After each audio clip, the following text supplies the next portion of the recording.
নজর রাখবো পরবর্তী সংবাদে।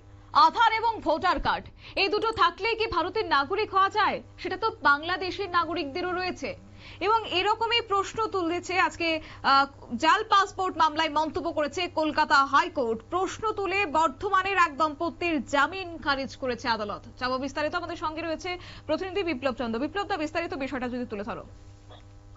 দেখো, সবচেয়ে বড় প্রশ্নটাই যে এখানে রয়েছে যে আধার ভোটার কার্ড থাকলেই ভারতীয় নাগরিক। এ তো বাংলাদেশেরও আছে। মন্তব্য কলকাতা হাইকোর্টের বিচারপতি। একজন বিচারপতি হিসেবে যে প্রশ্ন তুলেছেন সেটা কিন্তু যুক্তিযুক্ত, কারণ আধার ভোটার কার্ড রয়েছে বাংলাদেশি অনুপ্রবেশকারীদেরও। তাই এই দুই পরিচয় পত্র কি আদৌ ভারতীয় নাগরিক হওয়ার প্রমাণ?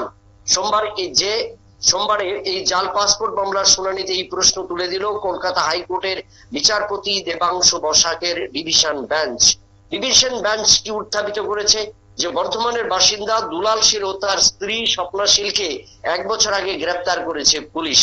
অভিযোগ, তারা আদবে বাংলাদেশি এবং জাল আধার কার্ড বানিয়ে এদেশে থাকছিল বলে পুলিশের দাবি।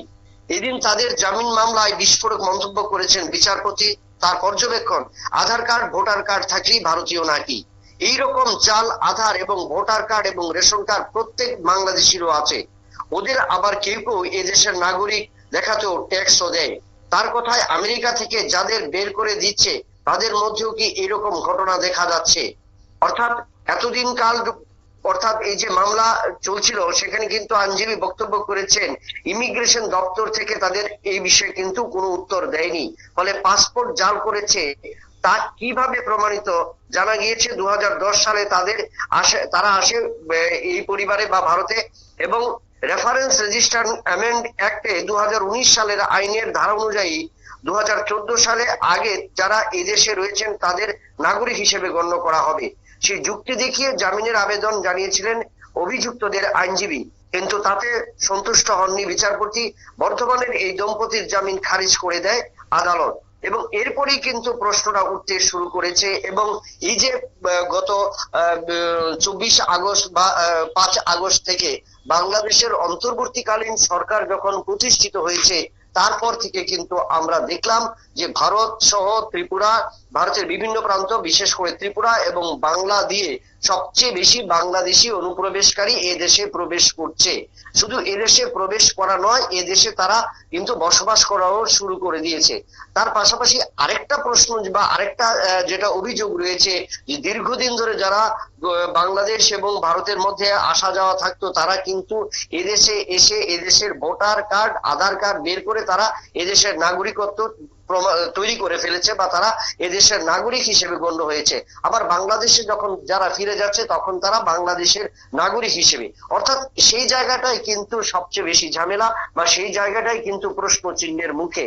এবং বর্তমান এই পরিস্থিতি, দুই বাংলার পরিস্থিতি যখন উত্তপ্ত, দুই বাংলাকে নিয়ে মানুষ যখন যেই স্বপ্ন, অতীতের যেই স্বপ্ন ছিল সেই স্বপ্ন থেকে কিন্তু এখন অনেক দূরে, এবং যার কারণে কিন্তু এই বছরে বা বিগত কয়েক বছর থেকে কিন্তু ভারতের যে ভারতীয় নাগরিক বা ভারতীয় কিভাবে ভারতীয় চিহ্নিত করবে বা বাংলাদেশিদের কিভাবে এদেশ থেকে চিহ্নিত করা হবে, যে ভারতে কত কয় হাজার বা কত বাংলাদেশিরা রয়েছে, সেই চিহ্নিতকরণের প্রক্রিয়া যখন শুরু করেছে কেন্দ্রীয় সরকার, এবং তার কারণে কিন্তু বিভিন্ন রেল স্টেশন বা বিভিন্ন গন্তব্যস্থল, বিভিন্ন যাত্রীবাহী স্ট্যান্ড বা বিভিন্ন জায়গায় যখন বাংলাদেশিরা যখন আটক হচ্ছে তখন কিন্তু তাদের কাছ থেকে কোনো পরিচয় পত্র না পাওয়া গেলেও কিছু কিছু ক্ষেত্রে ওই সমস্ত পরিচয় পত্র তাদের মিলছে।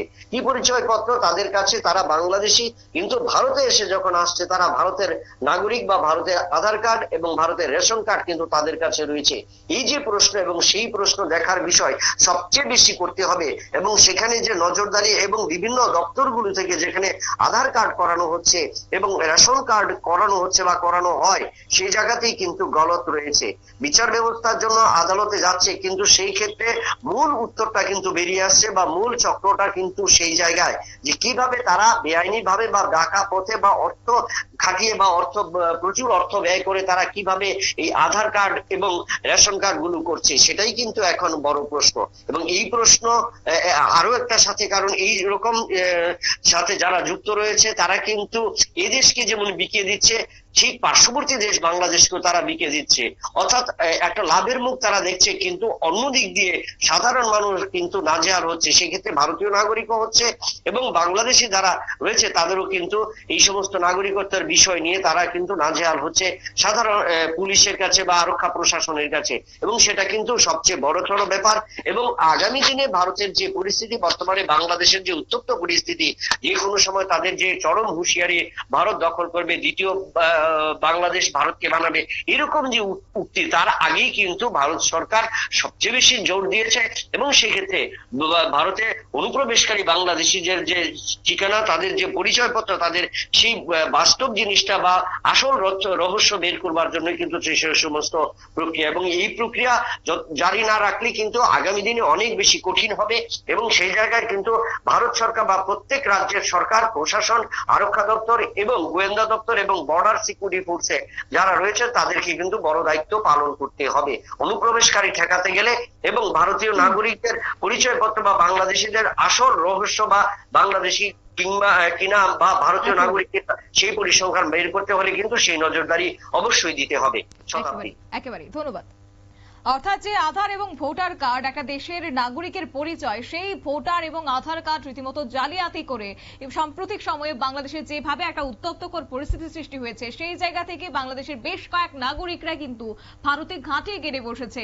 এবং তার মধ্যে অন্যতম হচ্ছে জাল পাসপোর্ট এবং জাল আধার কার্ড, জাল বিভিন্ন নথিপত্র তারা বানাচ্ছেন এবং দীর্ঘ বছর যাবৎ ভারতে তারা বসবাস করছেন। এই অভিযোগে রীতিমতো কলকাতা হাইকোর্টের আজকে প্রশ্ন, এবং তারপরে কার্যত আজকে আদালত পক্ষ থেকেও যে দম্পতি তাদের যে আবেদন ছিল সেটাকেও কার্যত খারিজ করে দেওয়া হয়েছে।